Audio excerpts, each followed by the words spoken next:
Excellent. Well, welcome everybody. My name is Chris from CCA California, and we have Mr. Merit McCrea live on Facebook. How are you, Merit? Pretty good. Have a good afternoon. Awesome, awesome. Let's wait for folks to tune in here. But Merit, how have you been handling this quarantine? What have you been up to? Well, we've been doing all kinds of things. Wendy and I have. We put a commercial license on the little skiff and have been playing around doing a little commercial fishing. A lot of writing, a lot of meetings this last week. I had the Pacific Fisheries Management Council, which I'm a member of the Groundfish Advisory Subpanel, so there was lots of work there. Uh, Excellent, excellent.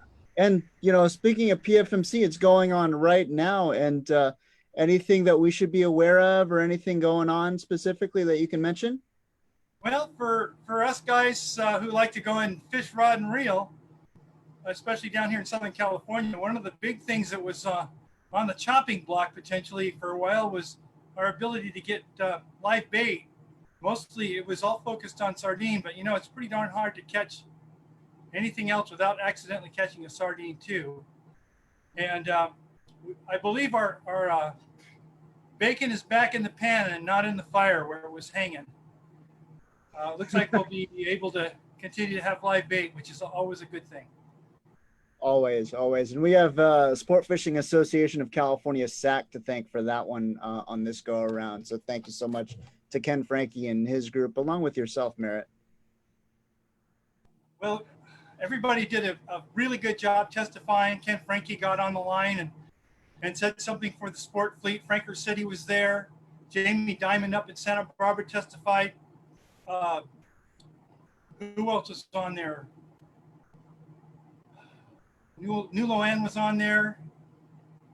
Just there was a whole bunch of us from all the landings up and down the coast.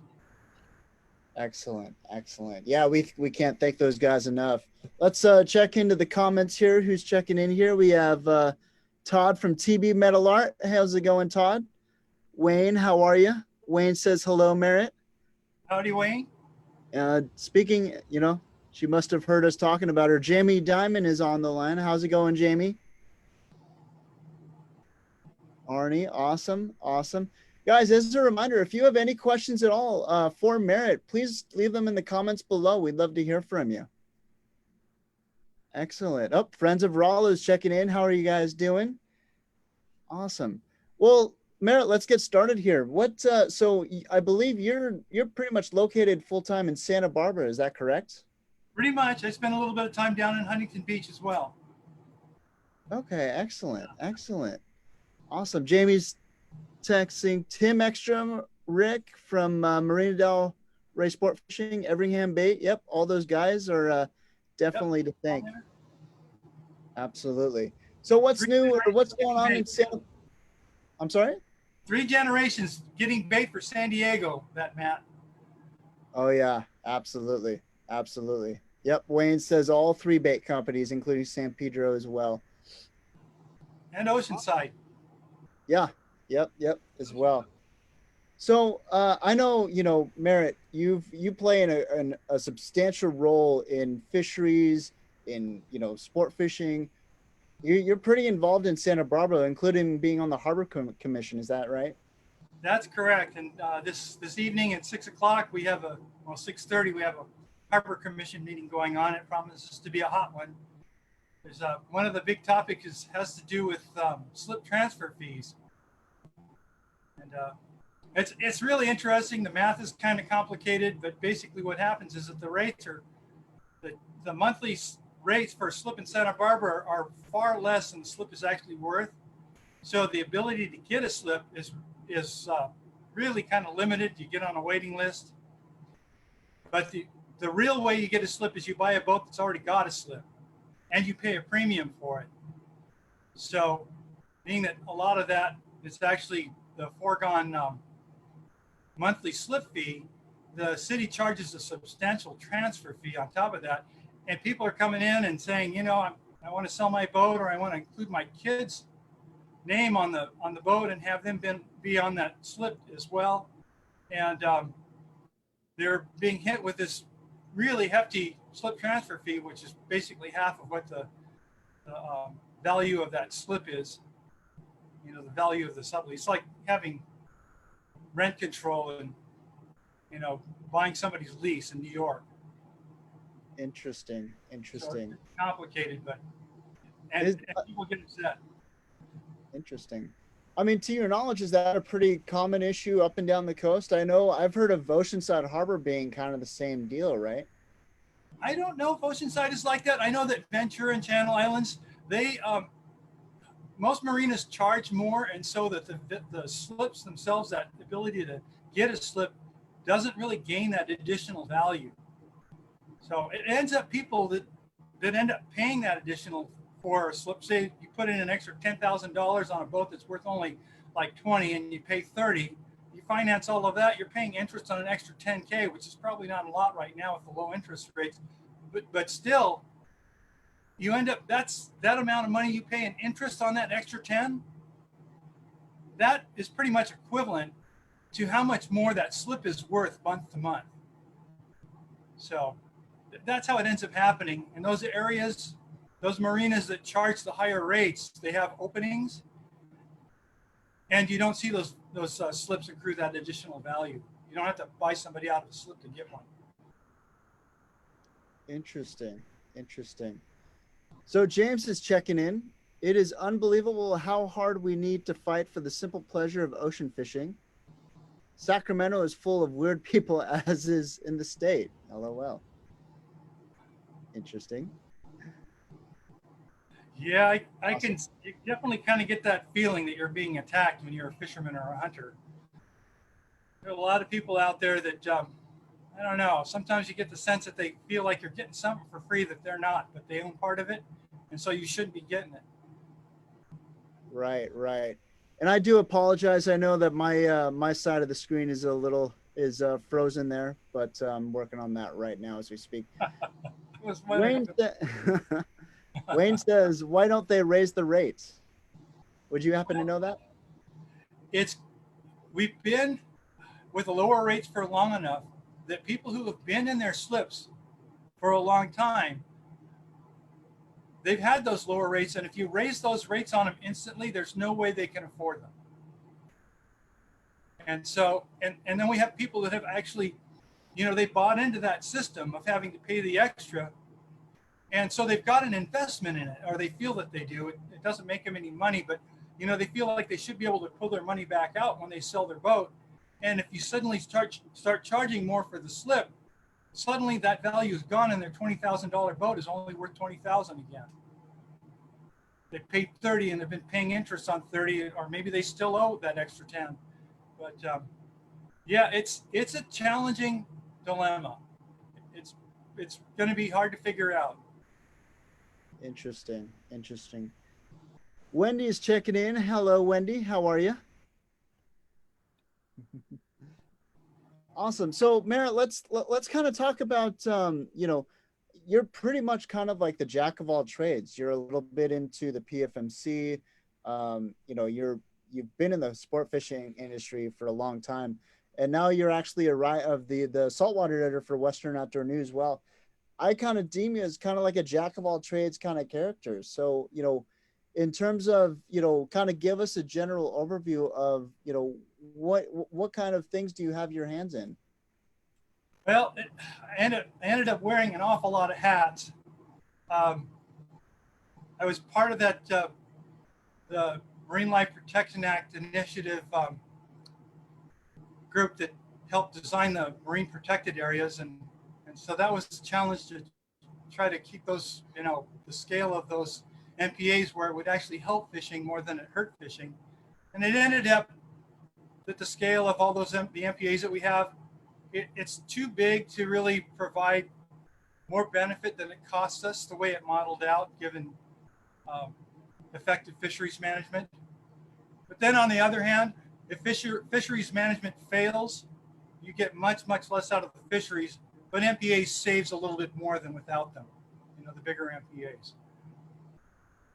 The real solution is to do a good job managing fisheries. I'm on the Pfmc Groundfish Advisory Subpanel. I've been on the the Sanctuary Advisory Council with Captain David Bacon for quite a long time. I write for Western Outdoor News. I'm on the Harbor Commission.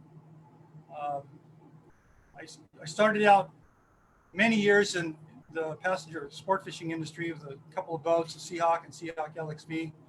Both those boats are still out in the fleet. One of them is the Voyager down in Seaforth in San Diego, and the other one is now the Black Pearl up out of Morro Bay. Then about 2000, the last of those boats, I sold them. And, you know, at that time in 2000, a lot of our fisheries out of Santa Barbara, where I was based, the restrictions were ramping up. It was just incredible. And I couldn't see going back to school, which I kind of wanted to do. And, you know, being able to keep the boat going with a paid operator at that time, the way things were headed. So I sold the boat and went back to school, and I ended up finishing an undergrad degree and worked with the Milton Love Lab up out of UCSB in Santa Barbara. Still do some for many years. So I've got that science academic background as well. Excellent. Excellent. That's awesome. Tim wants to know, are there any plans to control the sea lion population in Southern California? That is a challenging topic. I know in the Columbia River, they were finally able to allow enforcement people and managers to remove problem animals by killing them lethally. But that's as far as it's gone. There's every meeting at the Pfmc, we face people who feel that their personal task is to provide food for the charismatic megafauna, you know, the sea lions and seals and turtles, all the critters in the ocean that people have kind of glommed onto as being special. It's expanded to being sharks. Somehow there's this feeling that if you take up the torch for saving a big scary animal, somehow you're not as threatened by that animal. That somehow if they need your help, the roles aren't the other way around where you have to be afraid of them. So there's that tendency. Yeah, that sardine thing in a lot of ways was about providing forage for all the critters that eat sardines.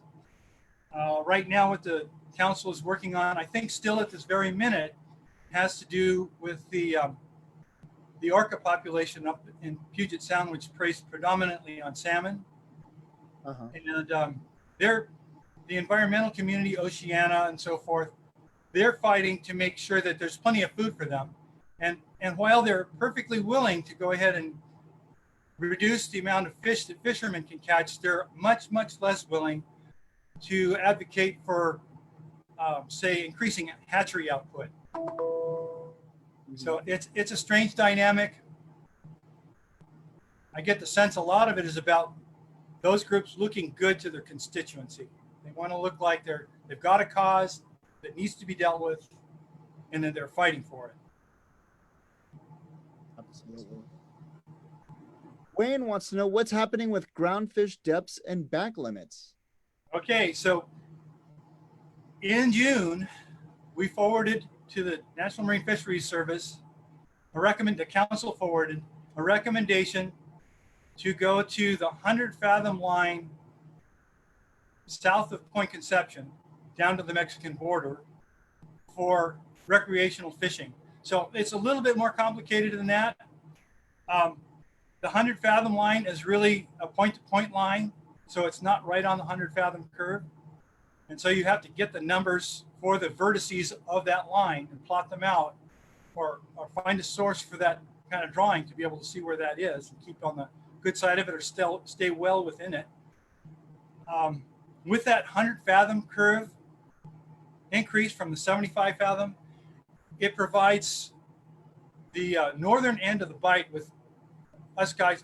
The area that's closed is called the Rockfish Conservation Area. So that's the inner line of the recreational RCA, the Recreational Conservation Area, or Rockcod Conservation Area.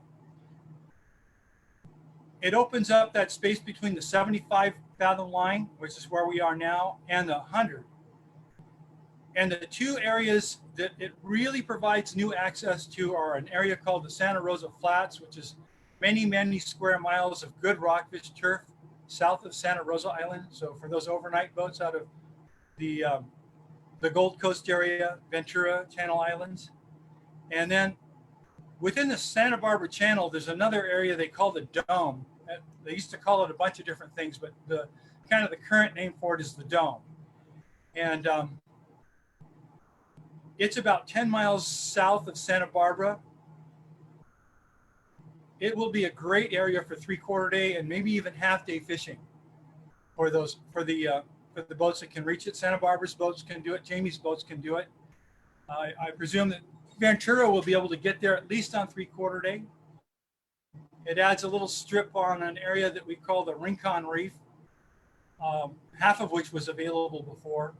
And then all up and down the coast, there's a little bit of turf that opens up everywhere. Another section that's likely to see a pretty decent bump is just kind of on the south edge of the San Pedro Flats, the Long Beach San Pedro Flats. Used to call it the Huntington Flats, but outside of the Huntington Flats, that area. So there's a little bit of rockfish turf there that will open up. One of the areas that's less than 100 fathoms that everybody's interested in that will not open up is the 9 Mile outside of San Diego. And that's because it's an isolated high spot with respect to the 100 fathom curve, the way it's drawn, the 100 fathom line. So guys from San Diego won't see that. And I really see the opening of those northern areas as a complement to what happened within the cowcod conservation area, where we got out to the 40 fathom line, which was newly drawn. So areas around San Nicolas and Santa Barbara Island had opened up a couple of years ago, providing the fleets down there with some new great access to some really nice quality rockfish. Excellent. Excellent. So more or less, it sounds like we're going to be gaining a little bit more groundfish area in 2021, right? Right. So it's a great thing. It's part of a gradual reopening of those areas that were closed to support rockfish populations that were rebuilding. And the last one to need to be rebuilt was a cowcod, and that was declared rebuilt this last year. So it's progressing. The reopening of those areas that were closed to support its recovery is progressing carefully, so we can see what the catches are incrementally as areas open up. So you still won't be able to retain cowcod. You won't be able to keep them, but we do get access to fish those other species in deeper depths. So guys will need to be able to release those cowcods successfully, and I can tell you that it's going to take a little bit of fisherman ingenuity to figure out exactly how to do it successfully. Yep, absolutely, absolutely. And if I'm not mistaken, I believe, cowcod, us rebuilding that species or helping to rebuild that species was on, I mean, it's almost a remarkable time frame, right? It was somewhat so many years ahead of schedule, right? They expected that stock to take between 50 and 100 years to rebuild. And so that's what the biology, what was known, the science said was likely. And it rebuilt in 18 years. So it's also a great thing in that it rebuilt really quickly. But it also leaves scientists scratching their heads, because it calls into question whether or not their science was all that fired accurate, and how well it can actually predict the population growth rates of all the other rockfish species, which are relatively slow growing. Some of the faster growing ones are like Boccaccio and Vermilion. So Excellent. Those it will affect less, but for those slower growing species, it's really going to make scientists go back to the drawing board and start to think about the models a little bit more carefully. Okay, awesome. Let's go back to the comments here. James says free Anacapa Island. James, actually, today I was with the CCFRP California Collaborative Fisheries Program on the Aloha Spirit, tagging some fish right outside or right on the front side of Anacapa, and it was awesome. It was awesome. Thank you guys to the CCFRP, Jen Cassell and her group, Chris Honeyman, along with the Aloha Spirit. We were on that boat today, out of Cisco's, out of Channel Island Sport Fishing. So thank you so much. Seth says, Great program. Did you guys fish both in and outside the MPA? yeah, yeah. So what they did was, I might be wrong on this, but what we fished in cells in the MPA and outside the MPA, both on the front side and the back side of the island. It's we're always trying to get anglers on those trips to deliver more accurate statistics, and not to mention you get to go fish in MPAs that grounds that haven't been touched in who knows how long. But it was an awesome trip. Definitely encourage participation from the anglers on those. So could you see that there was much of a difference just in in what you were seeing on the boat today, or is it different, subtle enough that they're going to have to break out the heavy statistics and do a lot of analysis and get lots of samples? Merritt, kind of, sort of, a little bit of both. Obviously with, inside the MPA, fishing was plentiful. Just outside of it, it was more or less the same, maybe a little bit slower. But on the backside, there was definitely a difference for sure.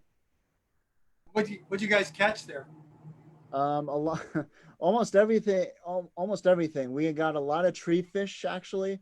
I'd say probably 90% of the fish that we've caught over the past 3 days that we were tagging were whitefish. There's no shortage of whitefish out there. And even today, the last fish of the day was actually a halibut, a legal size halibut of all species. That's cool. Yeah, yep. And guys, like I I said, know from preliminary data that what it looks like out there in the Channel Islands, there's a lot of MPAs out there. Is it in the eastern end where it's closer to the, to the harbors and so forth, it's a little bit more accessible, and the weather on average is a little bit, well, actually quite a bit better. A lot more fishing days on the east end of the channel than the far west end at San Miguel. That the difference between the inside and outside MPAs is pretty marked in the east end. But as you get to those harder to reach areas, just a few miles away, maybe 20, 30 miles further, you can't even tell hardly the difference between the catch rate both inside and outside the MPAs. absolutely. Hey guys, like I said, I apologize for my half of the screen being on standstill. I do blink in real life. It's not. It's just a picture.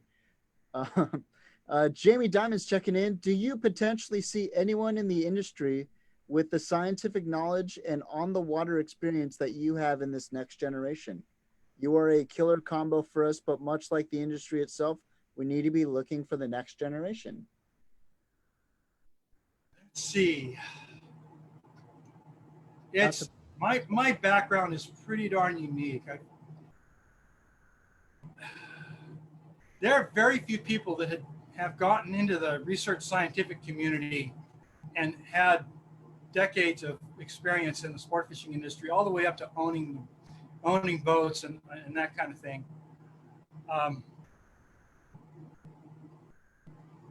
I think that we will see a lot more people coming in to fishing that actually have that kind of background. I know that it's pretty common for guys to kind of start out on the sport boats and get really interested in fishing and everything fish. And then mom and dad force them to actually go to finish up college, and they study the kinds of things they're interested in because mom and dad let them do that. They just want them to get that degree. And so they end up with a pretty good biological background, academic background. And then they go from there, they'll either go into management and a lot of them go into enforcement. So it turned out a lot of my friends actually ended up as wardens. But I can see today's new crew doing that. In fact, unfortunately, I think I see a lot fewer kids actually starting out on the boats. Oh, So interesting. it's that part that I see as being kind of, we really have to work to recruit, sharp young blood into getting on the boats and helping out and actually, getting their hands dirty so they know what a fisherman faces out at sea, the challenges that are faced, how the crews work together, and realistically, the difference in knowledge between being a good angler on deck and actually going to that next level, having worked on deck, is pretty large. So the more we can get kids out there that actually get on those boats and learn how to be a crewman, the better. Yep, absolutely agree. I mean, speaking as one of those kids, it's a huge difference. It's a big difference between going fishing and going and working on and putting in long days, so many hours, and Jamie knows all about that, being from Stardust Sport Fishing up there in Santa Barbara as well. And also it to kind of bring this up too, I guess one of the silver linings with this whole COVID deal is we're seeing a lot more people actually go out and fish, which is also, it bodes well for our industry, wouldn't you think? Anytime we can get more people trying it, the better. I've always thought that the CPFV, the party boat industry, was remarkably bulletproof. It's never like one of those industries where guys make so much money at it that the thing vertically integrates and one guy owns like the entire thing, like you see in other industries. Because as soon as you get off your own boat and don't have a hand in it directly, stuff starts to break. And the stuff is so expensive that it costs too much. So that if you as an owner are more than a phone call away, you won't be able to make any money at it. It doesn't vertically integrate very well.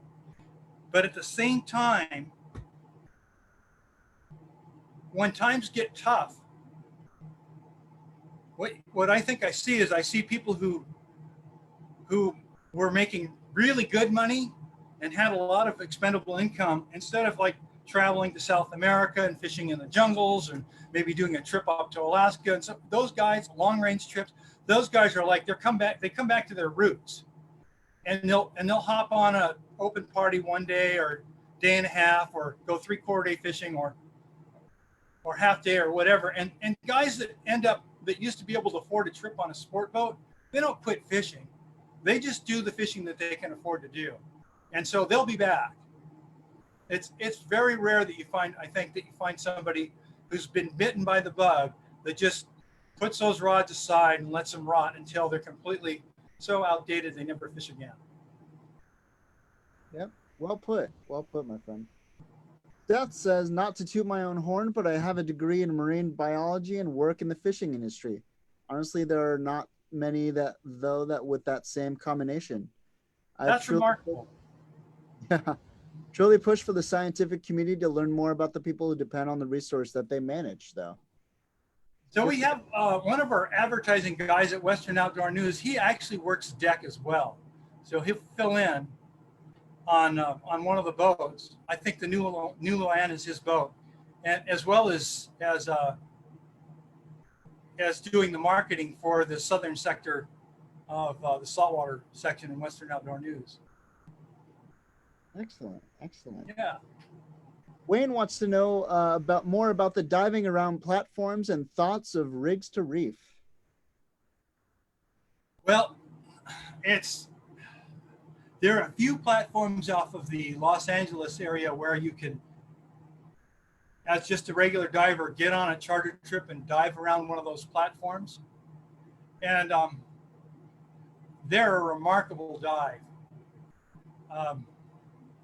One of the most unique things about an oil platform is that, of course, it sits in one geographic location, but the habitats that are there and the fishes and benthic fauna that live on them span the gamut from right at the surface in intertidal all the way down to, in some cases, 1,200 feet. So you can really see what the difference is by depth, given the exact same conditions for the geography, the exact same spot. So that makes it really unique. Scuba diving, you only get down to about 100 feet realistically. We do some work all the way down to 130. We've also done surveys using a submarine all the way down to, well, basically the bottom on most of the platforms. So Eureka, which bottoms out at, I think it bottoms out at like 900 feet or something like that. We've been all the way down to the bottom of that, surveyed that. There's one platform, the deepest freestanding one on the West Coast is platform Harmony. It's at 1,200 feet. That was right at the limit of the vehicle that we used. I don't know if we got right to the bottom rung, but we certainly surveyed a bunch of it all the way to the top. The pipeline burst that we had several years back shut down a series of platforms. And those platforms, the Santa Ynez unit is Exxon's 3 platforms, were highly productive. And so they're looking to be able to put those back in production. But the ones off of between Point Arguello and Point Conception, they're actually going to shut those in. So they're slated for decommissioning. Platform Holly, which is in state waters, it's being decommissioned. And before COVID hit, they were in the process of plugging and abandoning the 30-some wells that were on there. That slowed down, so the timeline got pushed back. There's Rincon Oil Island, which has like 60 holes, I think. I think they're in the process of plugging and abandoning, and at some point here in the not too distant future, they'll be starting the environmental process, the environmental documents, which will include looking for public comment as to what to do with that island once it's, fully decommissioned as an oil production place. So folks are interested in getting out there and seeing it become a fishing site. That would be the time to say, hey, we really like the idea of fishing out there. What can we do? So we'll have to keep an eye on that. There are some platforms off of Ventura that will be being decommissioned. The interesting thing is that the gear that it takes to pull one of those platforms down is so uncommon that it ends up coming from halfway around the world. So once one platform is slated for decommissioning and that gear gets over here, the chances of other operating companies, all different operating companies, taking a close look at their operation and its likelihood to produce more in the future, and considering decommissioning becomes much, much more. Now, all of these platforms, it would be great from a fishing standpoint, both from producing young of the year rockfish and providing potentially a fishing spot if they could be left and converted into artificial reefs. And so that's something CCA is very, very interested in doing. I was just about to say that. I mean, with those rigs kind of coming offline here pretty soon, any appetite in California? I know it's kind of a really loaded question, and I think I know the answer to it, but any appetite at all for maybe possibly turning those things into reefs or artificial reefs? I haven't run into a fisherman that said they don't want them anymore yet. Great. So Mark Arounick is checking in. There's a groundfish item on the council floor. Aren't you reading the gap statement? Just kidding. I did my bit.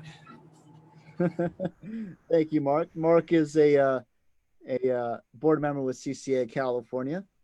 Wayne says Merit McCrea is an anomaly. Frenzarolo says, let's get more kids fishing. Absolutely. Tim is asking, how about recruiting at colleges for marine biology grads? For in what regard? I believe he was referring to our conversation about trying to get more of the scientists involved with fishing and trying to get people more kind of like yourself that have a degree in biology or marine biology and getting them involved with fishing. You know, I served as a teaching assistant for the ichthyology class at UCSB for a number of years, and so there were three classes of students, three types of students that I saw in that class. There was a group of students, and it wasn't really that large, surprisingly enough.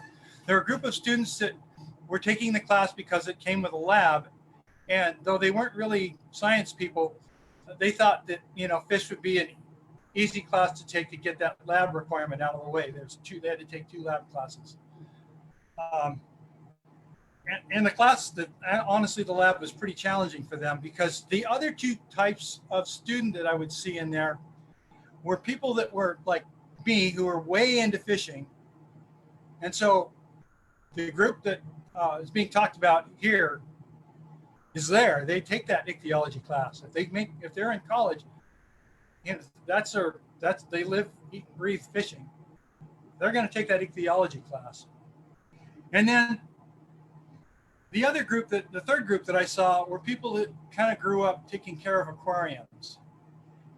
And they were really interested in all the different, the fish diversity and that kind of thing, and the kinds of critters that were in aquariums. A lot of interest in tropical saltwater fish and like that. And often between those two, the fishing guys and the aquarium guys, there was a heavy crossover. Heavy. So honestly, it's really about getting the guys that love to fish to get their butts all the way through high school in good enough shape to make it into college and take those classes. Excellent. Excellent. Awesome. Arnie's checking in. Is there any way we can, well, we kind of just answered this. Is there any way we can convince the state and DFW to allow artificial reefs off the California coast? We are absolutely working on it. Yep. It has been kind of an uphill battle, but my feeling is the next step that we really need to get going is to get the Reefs to Reef program with the state revitalized, which has the potential of breathing quite a bit of funding back into the department. And as soon as the department sees the opportunity to be able to include a few positions that focus on artificial reefs, I think they'll come on board to a much greater degree. But right now, from what I understand, I think it's State Lands is really interested in seeing the science produced that was promised out of the department's original artificial reef program that was started a couple of decades ago, more than that. So we have to do a little bit of work on artificial reefs as far as science goes. I believe that new artificial reef going in off of Palos Verdes will help with that. I know that particular research group is way into doing surveys on artificial structure, as my lab is. Before we get too far away from it, I'd also like to point out that Mark Gorelnik is not just a member of the Pacific Fisheries Management Council, but he is currently the chair. So he does it's a really heavy position, has lots of responsibility, and I must say he does a remarkably good job of chairing the commission meetings. It's phenomenal how he manages to keep things on time, manages to give everybody a chance, keeps the tenor of the meetings in kind of in a productive mode rather than letting somebody get upset somewhere along the way because they haven't been heard or haven't been understood. He is just remarkably skillful at chairing those meetings. So hats off to Mark.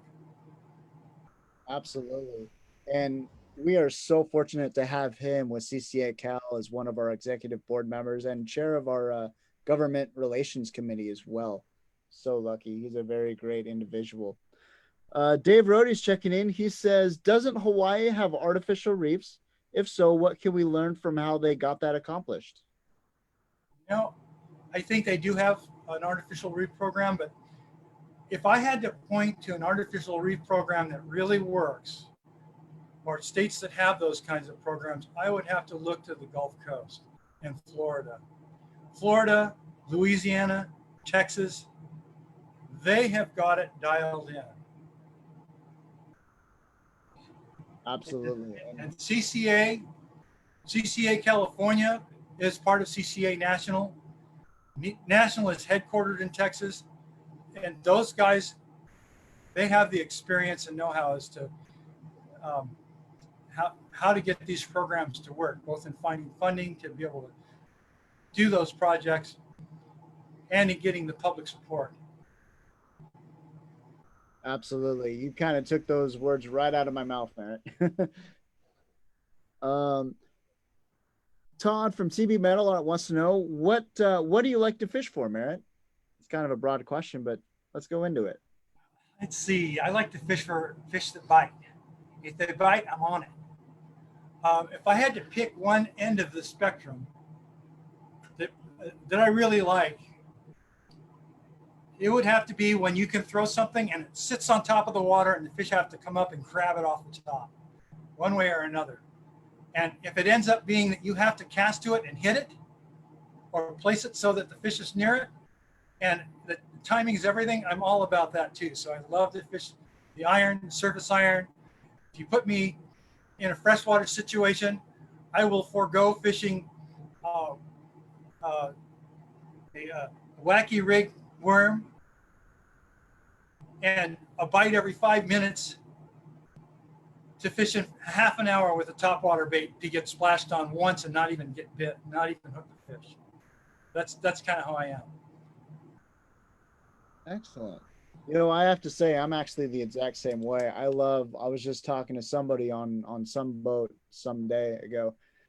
One of my favorite things to do is throw the popper. And it's so nice just to, this time of year, when the yellowfin are really biting and all that, and it's a plunker bite, I really love just throwing it out there and popping it and just watching the reaction, watching all the splashing and all that. I mean, there's not too many things that kind of gets me all fired up. I love that stuff. What I really like, if you throw the popper out there and they're splashing around and just let it sit there, just let it sit there so long enough that people are going like, come on, move it. And then you give it one twitch and let it sit. That's when it explodes. It's like a volcano. You just let it sit there for like count of 5, at least. And then give it one good jerk and let it sit again. And it seems like as soon as you give it that twitch, if there's fish around, they come up and just pounce on it. Excellent. Well, that's good to know. I'll have to try that one out. Tommy's checking in. He says, thank you, Merritt, for all you do. Please have more shows, Pinky and Tom. Oh, there you go. Brian wants to know how many cowcods are in the Pacific Ocean by chance. Would you happen to know that? That is a great question. And if anybody can answer that, there are a lot of people looking for exactly that answer. And so we just had the stock assessment, which is the scientific way to produce a defensible answer to that question. And so it's always like, we think there are this many. To the best of our ability, plus or minus 40%. That's a great question. I wish we could answer it for every single fish every single year, because it would keep us out of a lot of trouble. Oh, yeah. Isn't that the case? Wendy's chiming in. Right now, only mitigation reefs are being allowed, which is true. Thank you, Wendy. Wendy, there's two. Yep. There's two. One of them is Wheeler North Reef is being augmented down off of Dana Point. And then the other one is the Palos Verdes Reef. Excellent. We're super excited about those as well. Wendy is also wants to know, when we kind of touched on this at the very beginning, but if you don't mind sharing it again, what happened with sardines at Pfmc? Well, the fishing community stepped up to the plate. We all got together. We got buy-in from all different fishery sectors, um, and basically saved our bacon for one more round at least, with respect to being able to have sardines for live bait. Um, Mark Gorilnik chaired that particular item. We ended up with 3 commenters, um, all from conservation organizations, largely, that wanted an option that would end up putting us in a position where the council would actually lose the ability to directly manage the fishery and just set it on autopilot, essentially, with a 5% cap. And then everybody else supported the current type of management that we have that keeps a careful eye on the amount of take, but still allows our bait fishery to be able to harvest sardine for live bait. Perhaps Mark can put something more in there. One of the most surprising things, though, was, and I have to say this, there was one group, Wild Oceans, who we had always counted on as kind of being a recreational fishing ally. At least they had kind of presented themselves as a recreational fishing spokesman. They actually lined up with the other Feed the Critters type organizations, and it was option 3, and they supported that option along with Oceana and Pew Oceans. So I don't know what we're going to do about that. I'm not sure if we can. It's kind of distressing to have them count themselves as spokesmen for, the recreational angler when they actually lined up against every other recreational angling constituency that spoke. So we'll have to see what happens. Interesting. James is chiming in. Florida and the Gulf Coast is CCA land. Absolutely agree. And they've been doing it for darn near 40 years as well. So they have a lot of history of doing reefs down there as well, along with Texas too. Denise is chiming in. What does the sport fishing industry need to do to recover from the pandemic shutdown and limited loads that are ongoing? What do you see for 2021? Oh my gosh, I kept a really close eye on especially the early data coming in on COVID. I've got to say it's highly, highly transferable. This bit about people getting it and being asymptomatic, they say at least half. I wasn't able to get good numbers on it, but everything I've seen, the numbers that I got, which forced me to make a lot of really broad assumptions, and the numbers from another epidemiologist who was able to do a much, much better job of it, indicated that 80% of people who get it never have symptoms. In light of that, what I think is necessary is to get those serum tests widely available. And hang on a second. So what people need to do, this thing is squawking at me. What people need to do is to go out and get those serum tests and see whether or not they've actually been infected with COVID, or at least with the virus, right? So COVID is the disease, but the virus is that SARS-2. And so that they know whether or not they can catch it and whether or not they can be infectious. So now, once people know that whether or not they're susceptible to becoming sick or whether they're capable of transferring the disease, that will be the key that lets us get back to normal. Those tests take 15 minutes.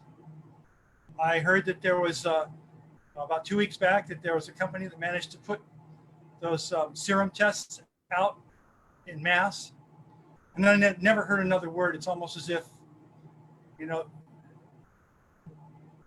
the powers that be don't want us to actually look to that as a solution. I'm not sure, but it's kind kind of conspiracy theorist, but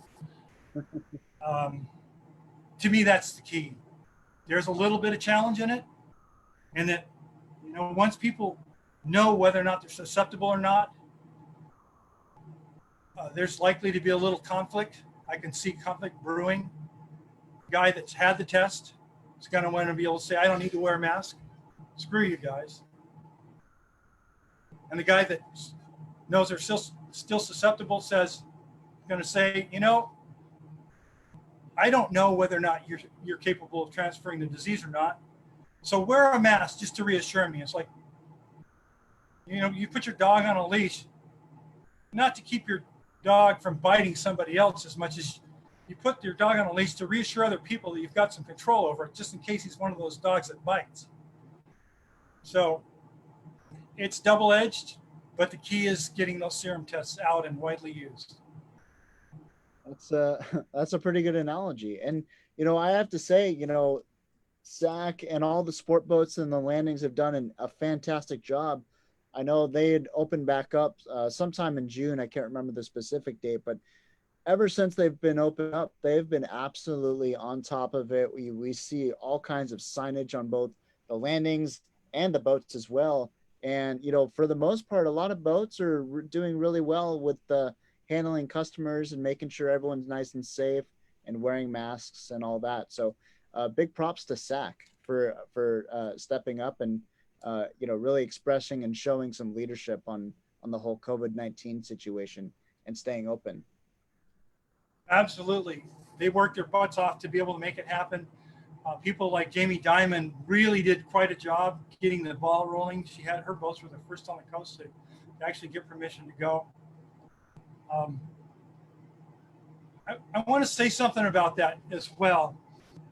Everybody knows that the passenger numbers on the sport boats went down. So every trip is basically a limited load.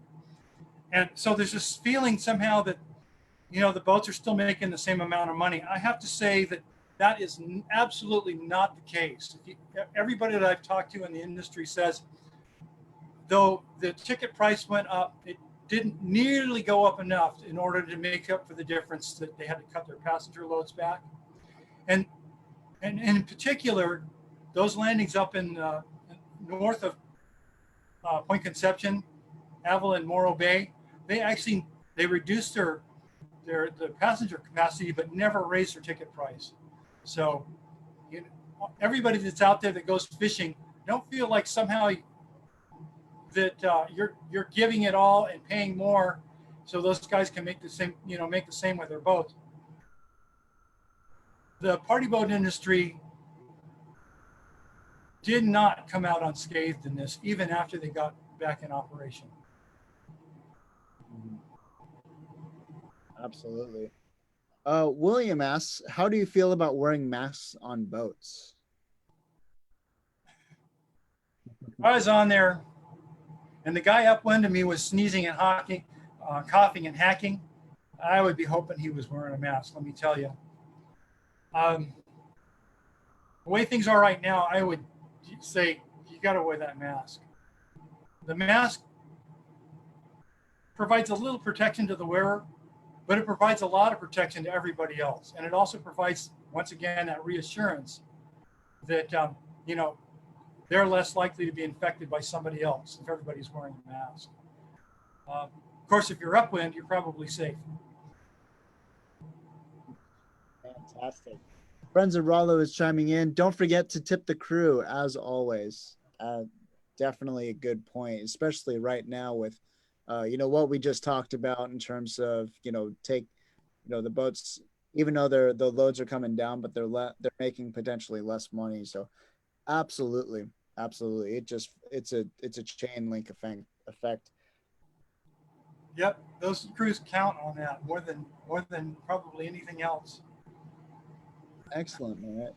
Well, I know you have a couple of different meetings to get to tonight. How do we get in touch with you if you want to come talk to you more about science, about fishing?